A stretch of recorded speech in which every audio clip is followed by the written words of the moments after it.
All right, so welcome to episode 2 of the Atlantic Strong podcast. I'm your host, Jordan Dickens, and tonight I've got with me Drew Carleton, who's a CPU powerlifter, CPU coach, and a CrossFit coach. I wanted to talk to Drew because when the New Brunswick Powerlift Association did their first open meet, they did a novice meet as well, and Drew competed in the CPU portion of the meet, and then brought a bunch of people from Fundy CrossFit who had trained for powerlifting, and they competed in the novice portion of that meet. And I was there. I competed with Drew in the morning, and then I volunteered in the afternoon. It was a pretty cool experience, and I wanted to talk to Drew. So hello. Hey, Jordan, thanks for having me. Thanks for coming on. Yeah, absolutely. This is fun. So how long have you been powerlifting? I started in 2017 competitively. I'd probably been training for it for about 2 years prior to, just kind of learning the techniques and the training cycles and kind of trying to understand how powerlifting worked and if there even was competitions that I could compete in the Maritimes. So 2017 was my first one. I did a small meet in PEI in Montague, I was there. Kings County Open. So that was my first event, and it was such a great group of people and a great experience that it kind of hooked me in, and I was off and running. So I've tried not to miss too many local events since then. Yeah, I was at that meet too. That was a great meet. Yeah. They've got a pretty good community over there. Yeah, absolutely. I was surprised to see how many people showed up. I think there's more people than hotel rooms in the town of Montague. Yep. How long have you been involved with CrossFit? Yeah, so I'm for the Maritimes probably one of the earliest of adopters. I was doing CrossFit since at least 2009, which was before there were any CrossFit gyms in the Maritimes. Myself and a friend from rugby were looking for some off-season training that incorporated some heavy lifting and some cardio. And he stumbled across the main site, which at that point was a very basic CrossFit site. And so he and I kind of went out and started doing some of it just on our own at local gyms in the field. And eventually we saw a post for a new CrossFit gym opening in Fredericton, which was CrossFit Fredericton. And that opened, I think, around 2009.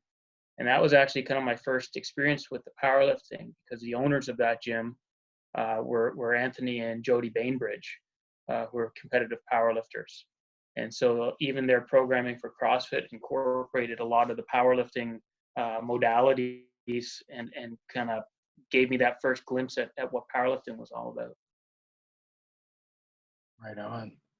So when did you become a CrossFit coach? That took a lot longer.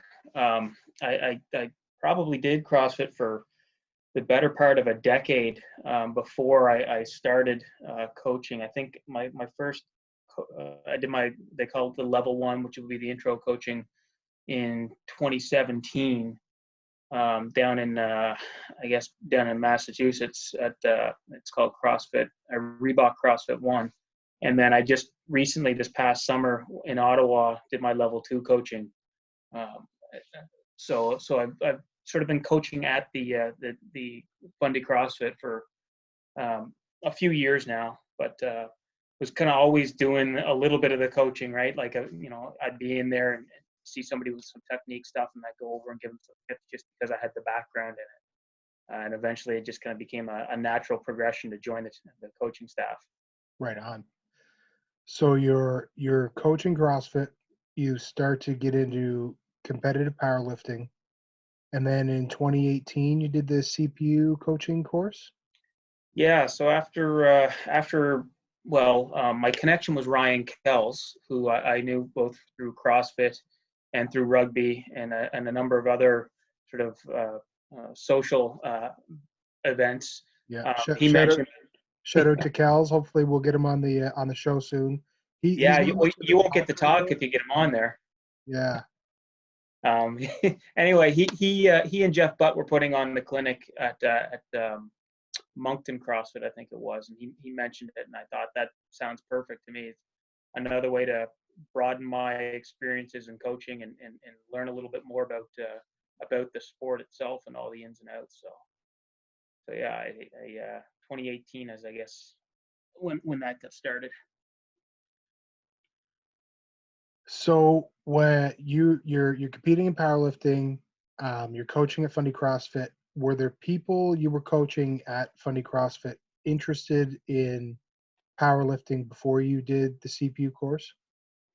Well, yeah, I think that event that we did at the Hub City that first year, myself and another girl named Miranda competed in the morning event, and she had done a couple events past that with me.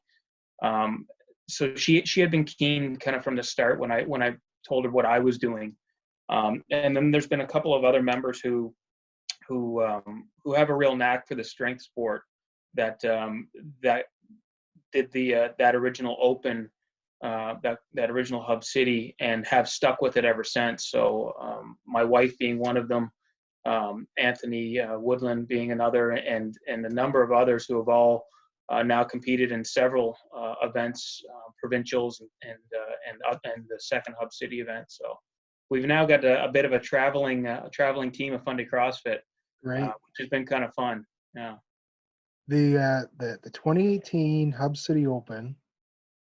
I've only done a handful of powerlifting competitions.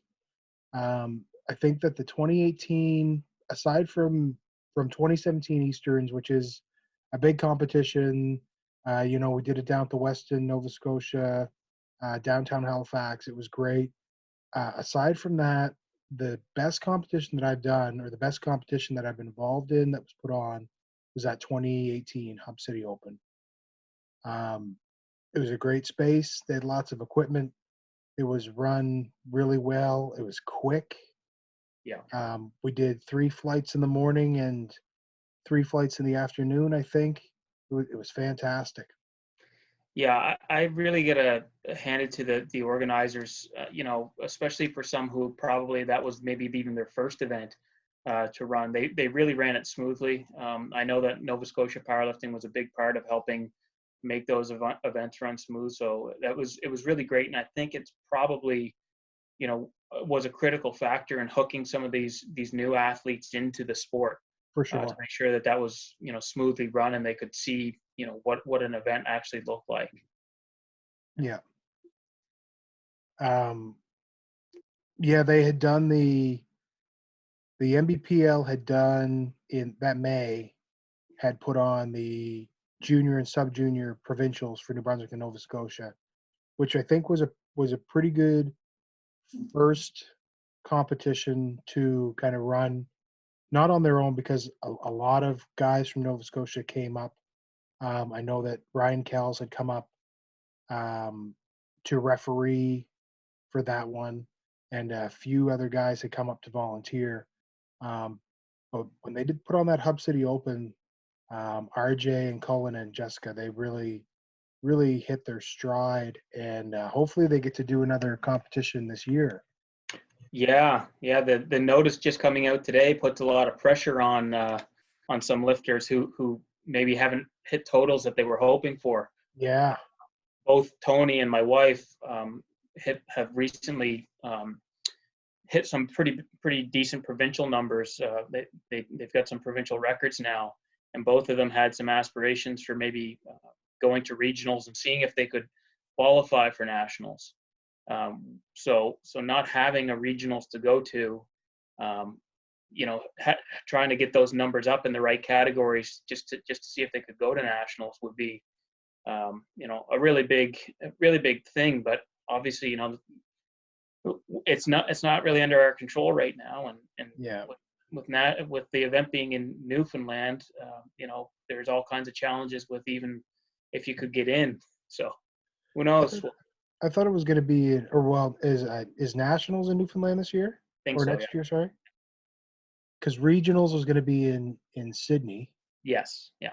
Which, I mean, by that time, could we have even got into Nova Scotia? Yeah. Anyways. Yeah, that's right. I mean, it plays somewhat to New Brunswick's advantage, obviously having the such a low case numbers that they might be able to hold something like that here and give New Brunswick lifters an opportunity to get in, another competition beforehand. But it may all be for naught if we're not to a stage at that time that we can compete at a national level. But yeah, strange times. strange times. So let's get back to. So they announced the Hub City Open, and they're going to have a novice category, Yeah. which I think was one of the best moves that they made, and the best moves that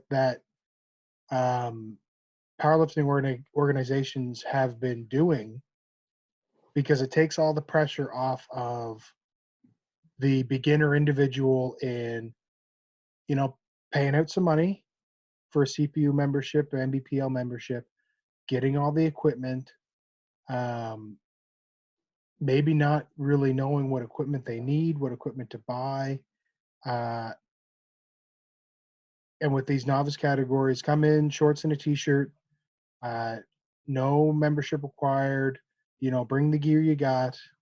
I think it's fantastic. So they announced that they're going to do that, and you hooked a fair amount of people to compete that day.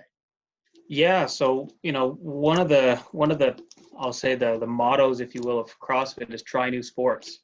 And so when that was announced, I'd had enough people kind of asking me about what I was doing, and they'd seen me, posting on our community page a little bit about my previous competition. So I said, hey, if you're interested, here's your chance. It's a couple weeks out. You don't have to buy a singlet. You don't have to, get membership. You can just pay an entry fee. You get a T-shirt. You show up and you lift and you see if you like it. And I thought I might get 2 or 3 people, and I ended up with 6 amateurs and myself and Miranda. And I said, well, here we go. Buckle up. And yeah, I mean, it was certainly a challenge, right? I mean, it's as you know, there's the platform, and then there's the behind the curtain, so to speak. And behind the curtain, everybody's friendly, but there's not a lot of guidance as to what to do in your first time. So you really need, it's really beneficial to have somebody say, okay, flight A is on their squat. You guys are, once you see them get their second squats, start warming up, and just keeping everybody kind of on track and not open, not squatting their second attempt because they're nervous and they're not paying attention, half hour before they're even supposed to be on the platform. It worked out great on that day. I think, as I said, all of the amateurs that we had lifting, I think we had 6 amateurs lifting, 5 of them are still competing. So it reeled them in. They appreciate the journey, so to speak, the preparation for it, and the fact that it's not it's you and the platform. It's do you have it on that day or not? And it's a little bit different than CrossFit. CrossFit's more of a high speed, high intensity. This is more of a dialed in sport. So not everybody's tuned in for the high intensity, high speed, go, go, go. A lot of people really appreciate that. I put it all out there and for, a 12-week or 16-week training cycle and see what happens on the day of. I think what's been hooking a lot of people into powerlifting is the inherent inclusivity of it. Yeah. It's an inclusive sport. You pick a gender category, you pick an age category, you pick a weight category, and now you can pick a novice or registered category. I think people really like that. that they can go, and it's not a it's an individual sport, but it's not an individual sport like you know, fencing or martial arts or something where you have a direct opponent. The only opponent is yourself, and it's inclusive. It's not exclusive. You pick your own weights, you pick your category, and you're pretty much free to be yourself and train the way you want to train and train when you want to train. And if you got a group around you, great. If you don't, you can still go to a meet and get on the platform. Yeah, I agree. And I think, as you're familiar, like some of our local competitions, that you might be the only person in your own weight category. Yeah. And, sometimes I try to train the athletes that I coach to understand that chances are you're not going out there to beat person, A, B, or C. You're going out there to do your personal best. And if it happens to become a little bit of a chess match at the end because you are up against some competition, all the better. But really, it's about going out there on that day and putting a display on of the work that you've put into your training and trying to come out with a personal best for yourself. Yeah. And I think that aspect of it is also appealing for some people who maybe enjoy CrossFit, but hard to measure in some cases your progress on a particular, we'll call it workout, where there's so much variability in what we do in CrossFit just by its very nature. Yeah, and I mean, if you're not an overly competitive person, you can stay at the local meet stage and not even really get into those highly competitive head-to-head, lifting sessions where you're kind of playing chess with your attempts. I talked to RJ Forbes the week before last. It was pretty interesting because now that he's a master, he's getting into the point where he's highly competitive at the national level. And when he goes to regionals and nationals and Commonwealth Games, he's getting into these highly competitive kind of head-to-head lifting matches, which is pretty cool to hear. But if you don't want to do that, you don't have to, and you can still compete at the local level in this inherently inclusive sport, powerlifting. Yeah, that's right. And I think, it's the more of that chess match that you play, the more critical it probably is to have a coach or somebody with you who can be watching the leaderboard. Yeah. At the local level, there's not that pressure, at least in most cases. Really, it's more likely to come down to whether you're on your game that day or not. It's less likely going to be about whether you're up 5 kilos on the next person or not. Typically, there's not a lot of people chasing each other, at least not at this stage. But who knows, if the sport can continue to grow in the Maritimes, it'd be great to see some local competitions where every weight category and every class has 3, 4, 5 lifters in it. That'd be fantastic. Yeah. When you lift, do you usually have a coach or handler? I haven't. Typically, what's happened is, I'm I'm running around like a chicken with my head cut off because I've got now 5 or 6 lifters who are all competing at the same time. What I tend to do is you usually have one lifter, or maybe even a couple who have either taken a meet off or who aren't able to compete due to an injury or whatever it might be. And oftentimes they'll still come to support the team, and I'll rely on them. I'll say, look, these are the numbers that I've got in mind for today. Keep an eye on my lifts. When I come off the platform, let's talk about it. I'll get them to put my numbers in. I'll get them to, somebody that I can trust, that they're not just going to pat my ego and say, oh, that was a great lift. It's like, no, was it good? Do I have 5 kilos left? Do I have 15 left? Where am I? But in terms of the rest of it, the warm up and all of those things, I'm typically on my own at this point. Yeah. I'm doing it more for the love of the sport. I mean, I'm not gonna be hitting provincial numbers. I started powerlifting at 36 years of age.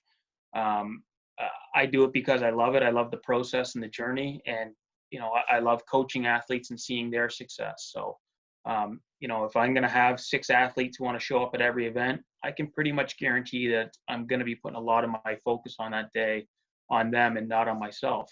Yeah. And if I get an event where I show up and I'm the only one, then okay, great. That's the event that I'll really go for some personal bests and really put myself on the line. Right on.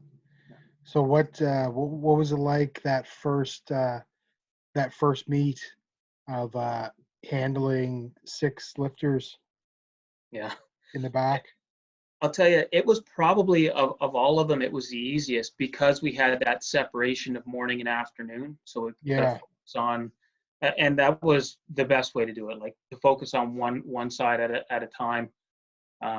It was certainly, it's a long day, and it's a lot of, it was a lot of coaching, but none of the athletes that I had there were new to the movements. None of them were new to lifting in general. So there were certainly nerves for being out on the platform, but I think we might have had one lifter jump the queue on one lift the whole day. So in terms of success, in terms of enjoyment, I think everybody went out there, did what they wanted to. Nobody got injured, and I think at the end of the day, what you're really looking for is people to get a taste for the sport and enjoy it, and see if they want to come back. And that's what we did. Right on. Yeah, I remember I'd stayed. You and I lifted in the morning, and I had stayed and spotted for the squats. And when the squats were done, I came back to you and I said, they're stepping too far back away from the rack, and they're squatting too low. Yeah. Because I think that's as much nerves as Yeah. anything else. You're up there in front of all those people. You want to get the bar on your back and get away from the rack so you don't hit it. Yeah. And you dive bomb your squat and go way, way lower than you have to. Yeah, I picked that up with the novice lifters that day. I picked that up. And that's just an experience thing, a comfort on the platform thing, I think. Yeah. Yeah. I mean, being comfortable on the platform, I mean, it takes a long time. I probably wasn't comfortable out there until at least my third meet. I'm still Um, not. yeah, I mean, there's certain things that my favorite lift is the deadlift, and I am I'm a mess when I go out there in a deadlift. I get myself so worked up because I've never really performed to my capability on the deadlift at any meet. And I think maybe my first meet that I did on PEI might still be my best deadlift. And it's just it's one of those things. When my squats are peaking, my deadlift is usually lagging behind, and it is what it is. But I think part of it is just you get out there on that platform and you go, all right, get comfortable with my setup. Somebody's watching, I'm on carpet. I don't usually lift on carpet. It's just all of those things that race through your head. And at the end of the day, you just need to go, just shut up and do the lift, Do you find in your training that you will end up leaning towards one lift or another, putting your energy in more into one lift than the other two? No, I usually, what I'll typically do, unless I was, nursing an injury where I had to do that, I typically will look at where I am, before before I start my training cycle, and pick some general goals. Um, Off season, I'll kind of go with the flow. If squats are going really good, then I'll push my squats maybe a little bit more. If deadlifts are going well, I'll do that. If bench is going well, it's a miracle. But so I'll pick in the off season and try to get my volume in, get my training in on whatever lift. And once it's time to kind of start a competition cycle, that's usually when I'll pick my numbers for that competition. And I very rarely will modify them day of unless something's really, off or really feeling good. Um, if I'm going for a personal record, it's usually a small number. Um, Oftentimes, the record that I'm going for is my total, not any of the individual numbers. So I try not to get too into my own head as to what the lift is, and what that particular number is. Um, so you've competed 6 times. Um, was there one lift or one competition that you were just off?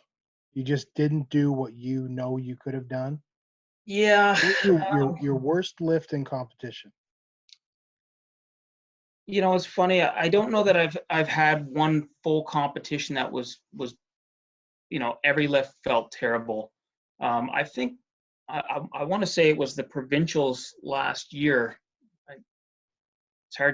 You start getting them confused, but I think it was provincials. My squat threw me off for the rest of the competition. I had Actually, it might have been Hub City now that I think of it. Anyway, regardless of it, what happened was my third squat was a fight. I was going for a personal record. If I was going to get it, I was just going to eke it out. And I felt like I was still coming up, and a spotter touched the bar. And I didn't say anything. He kind of racked it. We stood up. I kind of thought, I started second guessing myself, was the bar going down? Maybe it was a bad lift. And before I was off the platform, the head judge came over and he said, we feel that the spotter jumped the gun a little bit. He took the bar a little early. We're going to give you your fourth spot. I said, okay, great. There was one other lifter left. So I only had about a 6-minute turnaround, and I completely blew my energy on that lift. And so I came out to give it, to give it the old college try. We had lots of people there who were cheering me on. I thought maybe the adrenaline will take over and I'll get the squat. I went out there and I basically bombed it. I unracked, I started down, and I just got buried in the bottom. And that threw me for the rest of the competition, because it wasn't the energy. It was just my mind was now, not where it needed to be. And I said, it happens. I hold no grudges to the spotter. Like, they're volunteers. I think he was pretty new at it. I'm still not sure if he made the wrong call. Like, he might have been just at the exact moment. It's just one of those things. The only other time I have had a competition where I came in and my knee was bothering me, and I had ambitions of a big squat PR that day, all leading up to competition. It was great. I think 2 weeks out from comp, I hit a PR in the gym for a single. I hit a PR for a double. Everything was firing. And the morning of the competition, I was 50 pounds off my opener, and it felt like death. And I just said, okay, I'll readjust. And I did, and I had a great bench and a great deadlift that day. So it's just one of those things. I've yet to put together what I feel is a perfect meet for myself. Whether that's going 9 for 9 or whether it's going 7 for 9 and hitting some big ambitious seconds, I don't know what that'll look like. But I've yet to get quite where I'd like to. I don't think anybody has really. I think that you're hanging them up at that point. Yeah. What's been your best meet or your favorite meet to lift at? I really enjoyed lifting at the 2019 provincials. Again, it was at the new Moncton CrossFit facility. There's a lot of emotional, like for me, the emotions of the day are usually how the lifters on my team do. My wife, I think it was 2 competitions ago, she hit a 300-pound back squat. And, that was like, I had more nerves and anxiety for her hitting that squat than for myself. And so that was a big joy. Tony hit he hit a huge squat PR. I think it was a 55-pound squat PR at one of those meets, and then pulled 500 deadlifts. So he had a huge meet. And so I tend to measure my meets now more in their successes than my own. and so I almost lose sight of which competition I'm doing well in versus the team. Um, Usually the first thing I do once we've gone and had some beers and some food is I'll sit down and look at the spreadsheet of how many lifts did we make, how many did we miss, how many did we adjust, did we adjust them up or down, like basically just trying to analyze it at a team level and see how not only how the team did but how I did at coaching the team. Did I select the right numbers for them? Did we make the right adjustments on the call? And if we can maintain a 85% success ratio, I'm usually pretty happy. Most of the time we're 88 to 90%, just depending on how many lifters we have. When you're coaching lifters in a competition, how much input, what's the percentage of input on the numbers between you and the lifter? Yeah, so usually about I'm with my lifters, I'm coaching them, like I do their programming, leading all the way up to competition. So I'm always doing the video analysis. I've usually got a pretty good handle on what their squats look like when they're good, when they're getting overtrained, when they're moving a little slow. So usually heading into competition, we'll talk numbers.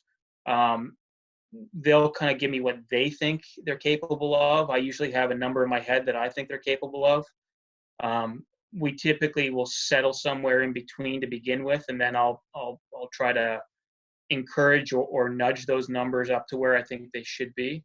It's really nice when you're working in kilos in a competition and pounds in the gym, because oftentimes they'll announce the kilos and they don't really know what the conversion is. So they just go out and they do it, and they squat or they bench, they come back and they go, well, how much was that? And I tell them, and they go, oh my God, it was 10 pounds more than I thought. And I go, yeah, I know. But I tend to, I won't say dictate, but I tend to lead that discussion.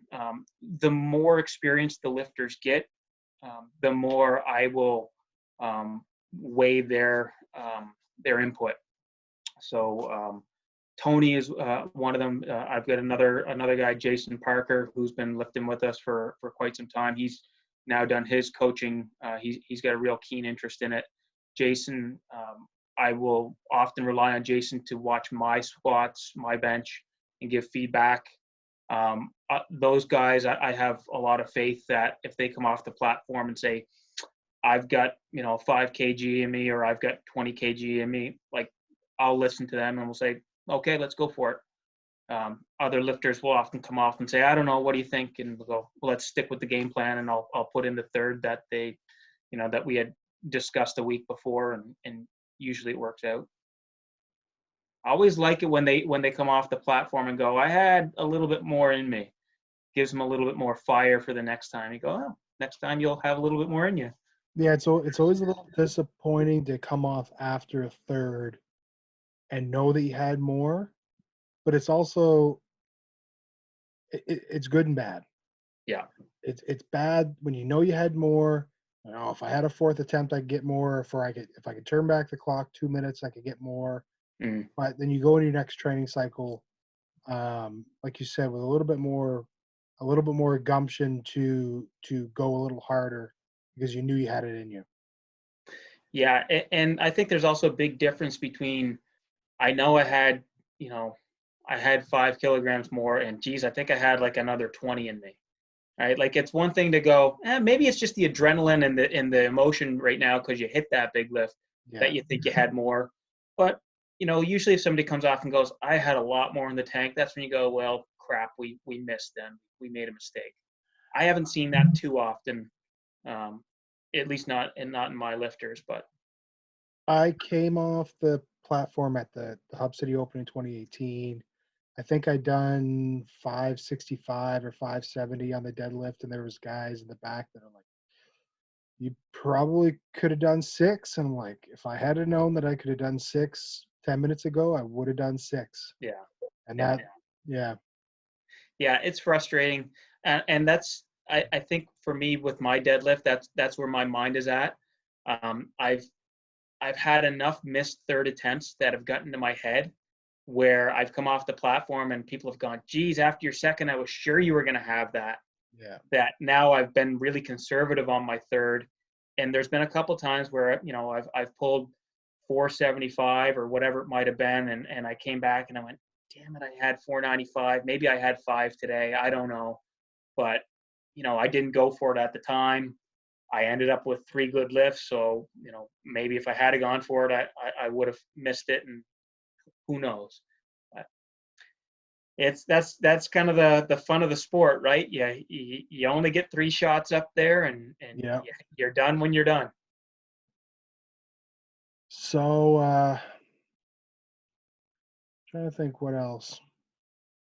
We'll do a couple of quick questions before we sign off. Who's your favorite lifter right now? It's a pretty Favorite lift? broad question. Favorite Yeah. power lifter right now? Hmm. I guess it, depending on the federation you're talking about, and whether we're talking Canadian or just at broad. I love watching guys like Carelton.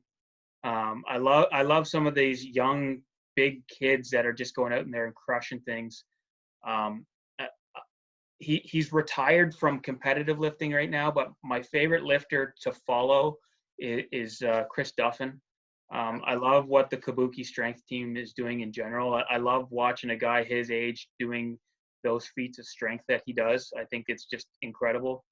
I love seeing the equipment that he designs and the content that they put out in terms of training. I think that stuff is just great. With Chris Duffin, Chris Duffin squats over 1,000 for a double. Tom Stoltman does a 600 and whatever, how many pound? It was 286 kilos stone. His brother almost hits a 230 kilo log.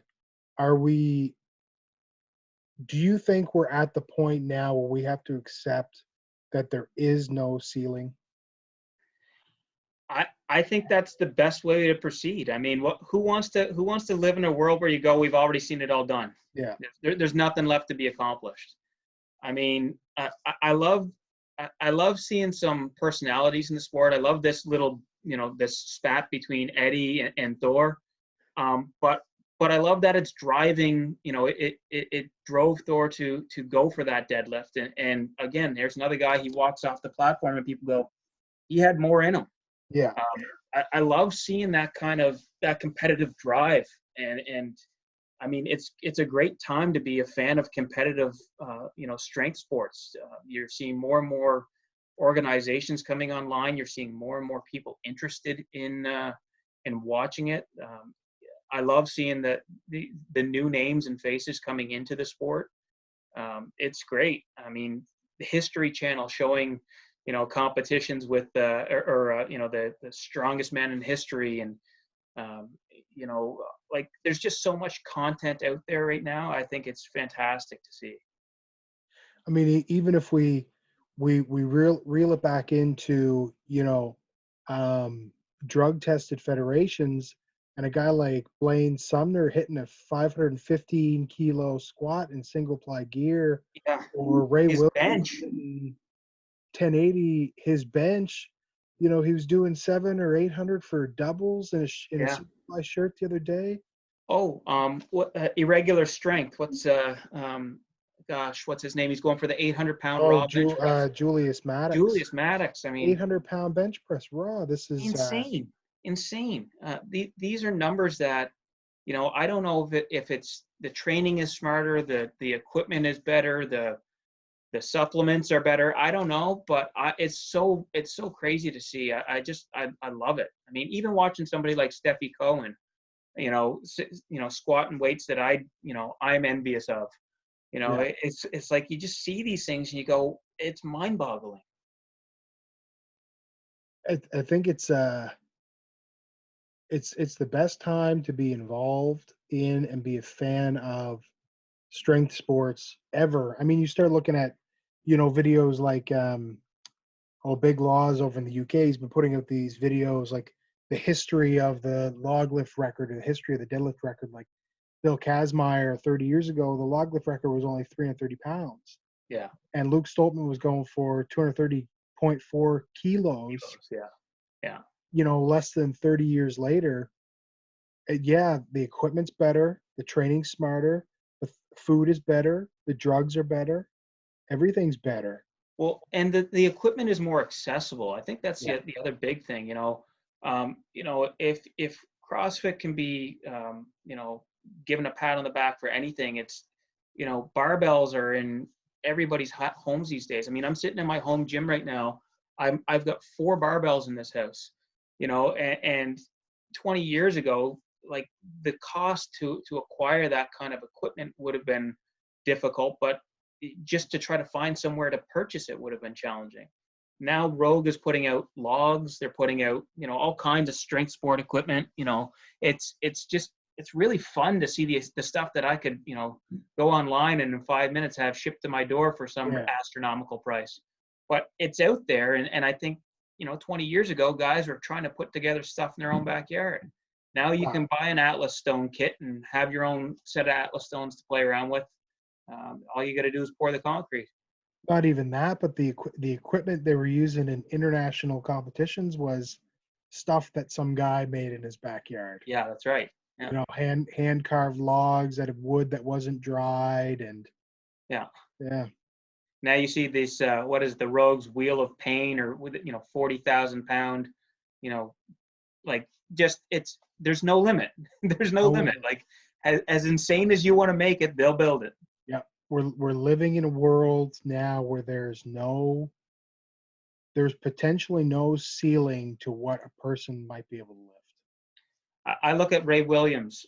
He's another excellent case. You think of how many times that guy has squatted over 1,000 pounds, in knee wraps and a belt, and you go, there's a guy who they think is probably approaching the what they think are genetic peaks, the limits of genetics, and you go, he's only in his early 20s, mid 20s. I'm not sure how old Ray is, but he's got a lot of years left in him if he can stay healthy. Who knows where he tops out? Exactly. I mean, he's only, how old is he? He's 34. That's nothing. That's not old. I mean, we didn't know the name Ray Williams, 4 years ago. He was a relative unknown, and now he's top of the game. So, well, I think we've been going for about 45 minutes. I think we'll end it there. Anything else you wanna put out there? If you're ever around and interested in come and visit us at our new location, Fundy CrossFit, we're opening up July 1st or June 1st. We've got a brand new facility to us, 6,400 square feet. We're going to be on 55 Bentley Drive, which is Greenlee Shoe Building for anybody in St. John knows the area. So we've reclaimed a facility that was once another CrossFit gym. We just finished doing about 3 months of renovations on it. It's a beautiful new spot. So if you're ever looking for a lift in St. John, that's where you'll find us. Fantastic. That sounds like it has the potential for a meat location. I agree. All right, Drew. Thank you very much. All right, Jordan. Thanks for having me. All right. Have a good night. You too.